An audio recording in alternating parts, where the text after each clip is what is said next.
हाय दोस्तों, मेरा नाम जुनैद है और आज के इस वीडियो में बात करूंगा ICICI बैंक के बारे में। ठीक है, क्या बात करूंगा सिलेक्शन का प्रोसेस क्या है इस बैंक का और कौन कौन सी पोस्ट होती है मैं आपको बताऊंगा। साथ ही साथ सैलरी के बारे में बात करेंगे कि एज ए फ्रेशर कितनी सैलरी मिलती है, वो भी फर्स्ट। ठीक है, पहली बार जब आप जॉब करने जाओगे तो क्या आपको मिलेगा, ये सारी जानकारी आज के इस वीडियो में हम बताने की आपको कोशिश करेंगे। तो ये पूरा वीडियो देखते रहिए, पहली बात। दूसरी बात सबसे इम्पॉर्टेंट कि प्लीज़ आपको लगता है कि इस वीडियो से आपको कोई हेल्प मिलती है तो प्लीज़ एक लाइक ज़रूर करिएगा, क्योंकि मेहनत करने का जो रिज़ल्ट हमें मिलेगा वो आपके लाइक करने से ही मिलेगा। प्लीज़ लाइक ज़रूर करिएगा। ठीक है, अब बढ़ते हैं। सबसे पहला पॉइंट है सिलेक्शन प्रोसेस। क्या है एक बैंक में नौकरी लेने का सिलेक्शन का प्रोसेस। बहुत इजी प्रोसेस है और इस प्रोसेस को फॉलो करके आप 100% जॉब ले सकते हैं और ये मेरी गारंटी है।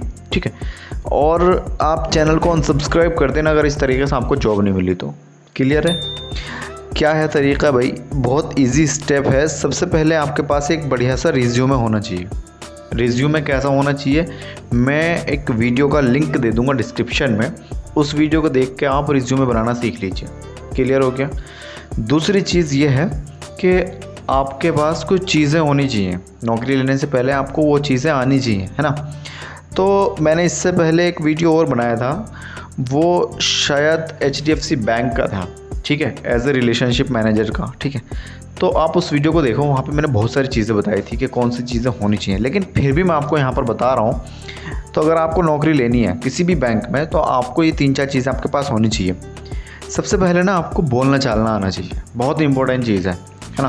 देखो, नौकरी ऐसा नहीं है कि नहीं लगेगी, नौकरी तो लग जाएगी। हमारे देश में एक सबसे बड़ी समस्या ये है कि हम 3 साल 5 साल कॉलेज में पूरा बिता लेते हैं और वहाँ से हमें ये भी नहीं बताया जाता है कि ईमेल का काम क्या होता है। और ये फैक्ट है, आपने 12वीं क्लास पास किया होगा, मैं गारंटी कर सकता हूँ कि आपको ईमेल का भी नहीं पता होगा। तो गाइस, रीज़न एक्चुअली ये है कि हमें वो चीज़ें नहीं पढ़ाई जाती हैं कॉलेज में जिनकी नीड हमें होती है जॉब के लिए, है ना। तो वो चीज़ आपको सीखनी चाहिए। कौन सी चीज़ें हैं? सबसे पहले आपको डाटा एंट्री आनी चाहिए। ठीक है, सबसे बेस्ट एंड नंबर 1 चीज़। दूसरी, आपको कम्युनिकेशन स्किल आनी चाहिए। कम्युनिकेशन स्किल के लिए मैं आपको लिंक दे दूंगा एक इधर आई बटन में, आप उस वीडियो को देख के पूरी बढ़िया कम्युनिकेशन स्किल सीख सकते हो। और ज़रूर सीखना, बिना सीखे आपकी जॉब लग ही नहीं सकती। ठीक है, चाहे HDFC बैंक हो, ICICI बैंक हो, या फिर कैनरा हो, या फिर एक्सिस हो, किसी भी बैंक में कम्युनिकेशन स्किल के बेस पे ही जॉब मिलेगी। अगर आपको कम्युनिकेट करना नहीं आता है तो आपको जॉब नहीं मिलेगी, रिजेक्ट कर दिए जाएंगे। ये वीडियो थोड़ी सी लंबी हो सकती है लेकिन हाँ, बहुत काम की है। ठीक है, पूरा देखना। तीसरी चीज़ ये हो गई कि अगर आप बैंक में जा रहे हो तो आपको गुणा भाग या फिर इंग्लिश आपको आनी चाहिए। गुणा भाग आती है बहुत अच्छे से, बहुत अच्छी बातें नहीं आती तो भी चलेगा, लेकिन हाँ, इंग्लिश आनी चाहिए। और साथ ही साथ आपको जितने भी ये MS ऑफिस के सॉफ्टवेयर हैं, ठीक है, जिसे हम कहते हैं ना बेसिक कंप्यूटर, ये आनी चाहिए। जैसे PPT है, ठीक है, पावर पॉइंट, साथ में आपका MS ऑफिस है, आना चाहिए पूरा कंप्लीट। ठीक है, MS वर्ड आता है उसके अंदर, और भी बहुत सारी चीज़ आती हैं, लेकिन हाँ, आपको जो मोटी मोटी चीज़ें हैं उनको सीख लेना चाहिए। अब आप कहते हो कि ये चीज़ें सीख ली भैया, आप बताओ। ठीक है, तो अब सबसे ईजी स्टेप है, आपको सीधा naukri.com पे जाना है। या फिर आपको लगता है कि naukri.com फ्रॉड करती है, फेक करती है, अगर आप थोड़े से ज़्यादा पढ़े लिखे हो तो आपको ऐसा लगेगा शायद, तो आपको फिर ICICI बैंक की ऑफिशियल वेबसाइट पे जाना है। वहाँ पर आपको कैरियर का ऑप्शन मिलता है। ठीक है, वहाँ जाएंगे, सिंपल सा अपना फॉर्म को फिल करिएगा, वहाँ पे वैकेंसी की डिटेल निकली हुई रहती है हर टाइम। क्लियर है? बहुत इजी स्टेप बता रहा हूँ और इन्हीं तरीके से आपको जॉब मिलेगी भी। इससे ज़्यादा अगर तुम करोगे कि मुझे पैसे दोगे मैं लगवा दूंगा, तो ऐसा तो होगा नहीं। और अगर आपने किसी को पैसे दे भी दिए ना तो फिर आपको रिटर्न में पैसे भी नहीं देगा और जॉब तो बिल्कुल नहीं देगा, ये मेरी गारंटी है। ठीक है, सिलेक्शन का प्रोसेस समझ में आ गया क्या है? बहुत अच्छी बात है। अब मैं बात करता हूँ पोस्ट की, कि एक बैंक के अंदर कौन कौन सी पोस्ट होती हैं और कौन कौन सी पोस्ट पे हम काम कर सकते हैं। तो सबसे मोस्ट और सबसे एडवांटेज जो पोस्ट है हमारे पास वो है रिलेशनशिप मैनेजर। ठीक है, अभी जो रिलेशनशिप मैनेजर पोस्ट है, इस पोस्ट के लिए हर टाइम बैंक के अंदर वैकेंसी निकली हुई होती हैं। आपको कहीं वेट करने की ज़रूरत नहीं है कि वैकेंसी आएंगी तो मैं जॉब करूँगा, ऐसा नहीं है। रिलेशनशिप मैनेजर के लिए हर टाइम पोस्ट अवेलेबल रहती हैं हर बैंक के अंदर। साथ ही साथ नंबर 2 पे है सेल्स एग्जीक्यूटिव या फिर सेल्स मैनेजर, इसके लिए हर टाइम पोस्ट अवेलेबल रहती हैं और लड़के लड़कियां दोनों कर सकते हैं। ठीक है, लड़कियां भी ज़रूर कर सकती हैं, ऐसा इशू नहीं है, लड़के भी कर सकते हैं। समझ में आ गई बात। ये 2 पोस्ट पे हर टाइम बैंक में नौकरी निकली हुई रहती हैं। पोस्ट कितनी है ये सवाल पैदा होता है, तो अगर मैं बताने आ जाऊँ कि कितनी पोस्ट होती हैं तो ये वीडियो 2 घंटे का हो जाएगा और कोई मतलब नहीं बन पाएगा, है ना। तो आपको जिस फील्ड में जाना है बैंक के अंदर, जिस पोस्ट पे जाना है, आप उसके बारे में रिसर्च करो, या फिर आप मुझे कमेंट बॉक्स में भी बता सकते हो कि भैया मुझे एज ए मैनेजर लगना है तो इसमें क्या क्या चीज़ें लगती हैं, मैनेजर की पोस्ट पर कौन सी चीज़ें काम करती हैं, कितना एक्सपीरियंस, क्या चीज़ें चाहिए वो बताओ, तो मैं आपको बता दूंगा, है ना। क्योंकि मैंने अभी कल से परसों मैंने कुछ चीज़ें देखी थी HDFC बैंक की, मैंने ऑल पोस्ट जो देखी तो गाइस बहुत लंबा पैराग्राफ था जॉब टाइटल का, डिस्क्रिप्शंस का, ठीक है। तो वो सब आपको बताने का ना कोई फ़ायदा ही नहीं है, क्योंकि आप सब करोगे नहीं। और दूसरी बात, जो आप एक टारगेट जॉब लेके सर्च करोगे उसके लिए तैयारी करोगे फिर ज़्यादा अच्छा रहेगा। समझ में आगे बात, पूरा वीडियो देखते रहना। एक चीज़ और बता रहा हूँ अभी, सैलरी। तो अब बात करते हैं सैलरी। अब सैलरी ना मैं यहाँ पे 2 बेस पे बताने वाला हूँ।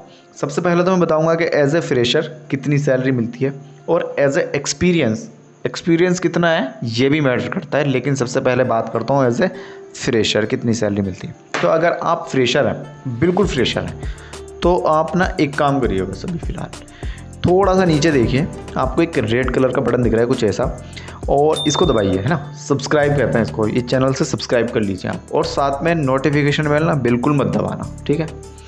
थोड़ा सा मैं उल्टा चलता हूँ, नोटिफिकेशन बेल मत दबाना, बस सब्सक्राइब कर लो फिलहाल, ठीक है। और अगर आप फ्रेशर हो तो मैं आपको सैलरी बताता हूँ कि कितनी मिलती है।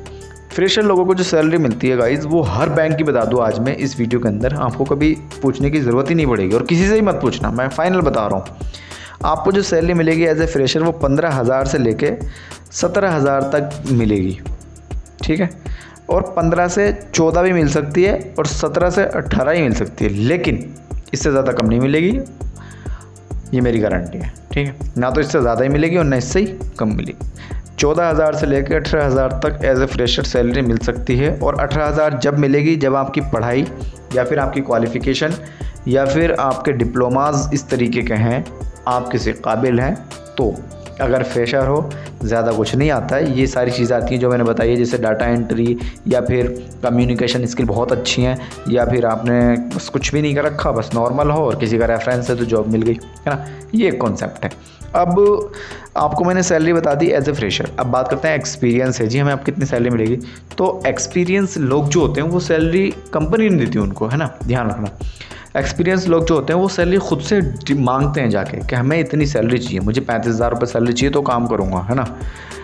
ऐसा नहीं है उनके पास जॉब की कमी होती है, उनके पास बहुत जॉब होती है, क्योंकि उनको एक्सपीरियंस होता है। आज जॉब की कमी उनको है जो फ्रेशर है। मेरा इंस्टाग्राम का इधर नाम आ रहा है, तो आप मुझे इंस्टाग्राम पे DM भी कर सकते हो कि सर मुझे कौन सी जॉब करनी चाहिए, मेरी ये क्वालिफिकेशंस हैं, या फिर कमेंट में बता सकते हो, मैं रिप्लाई करूँगा आपको कि आपके लिए कौन सी जॉब बेटर है या बढ़िया है ना। ये एक बात हो गई। दूसरी बात, एक्सपीरियंस वाले लोग की बात करते हैं सैलरी की, ना, बार बार मुद्दे से भटक जाते हैं, कोई बात नहीं, आ जाएंगे। तो एज ए एक्सपीरियंस आप किसी बैंक में जा रहे हो, आपको किसी भी चीज़ का एक्सपीरियंस है, वो बैंकिंग से रिलेटेड है, तो मैं गारंटी दे सकता हूँ आपको कि आपको 20,000 रुपये से ऊपर की सैलरी मिलेगी। पूछो कैसे, अब मैं बताता हूँ कि कैसा एक्सपीरियंस। मान लो आपको सेल्स का एक्सपीरियंस है पर वो बैंक का सेल्स नहीं है, समझ में आ गई बात। आपको सेल्स का एक्सपीरियंस है पर वो बैंक का सेल्स नहीं है, तो आपको 20,000 रुपये सैलरी मिल जाएगी, क्योंकि आपको काम करना आता है, बस आपको थोड़ी सी ट्रेनिंग की ज़रूरत है ना। ये एक कॉन्सेप्ट हो गया। तो अब मैंने इस वीडियो में 3 टॉपिक कवर किए हैं। सबसे पहले मैंने आपको बताया सिलेक्शन का प्रोसेस, जो कि आपकी क्वालिटी पे मैटर करता है, ठीक है। अगर आपकी क्वालिटी अच्छी है तो आपको बहुत अच्छी नौकरी मिल जाएगी और जल्दी मिल जाएगी, है ना। दूसरी है पोस्ट, कि ICICI बैंक में कितनी पोस्ट होती हैं, वो भी मैंने आपको बता दिया कितनी होती हैं, ज़रूरत नहीं जानने की। और तीसरी है सैलरी, एज ए फ्रेशर और एक्सपीरियंस आपको कितनी सैलरी मिलती है, ये मैंने आपको बता दिया, है ना। अब क्या सवाल आपके मन में था और क्या रह गया, मुझे कमेंट में बताइए। इंस्टाग्राम पर टीम अमल शो हमारा यूज़र नेम है, कुछ पूछना चाहते हो पूछ सकते हो। ये वीडियो यहीं तक थी, ठीक है। और इधर आप देख सकते हो 2 वीडियोज़ आ रहे हैं, जो आपको लगे कि देखना चाहिए आप देख सकते हो, है ना। और बस फिलहाल के लिए इस वीडियो में इतना ही। सब्सक्राइब और लाइक कर देना। चलो मिलते हैं दूसरे वीडियो में, और जय हिंद, खुदा हाफिज़।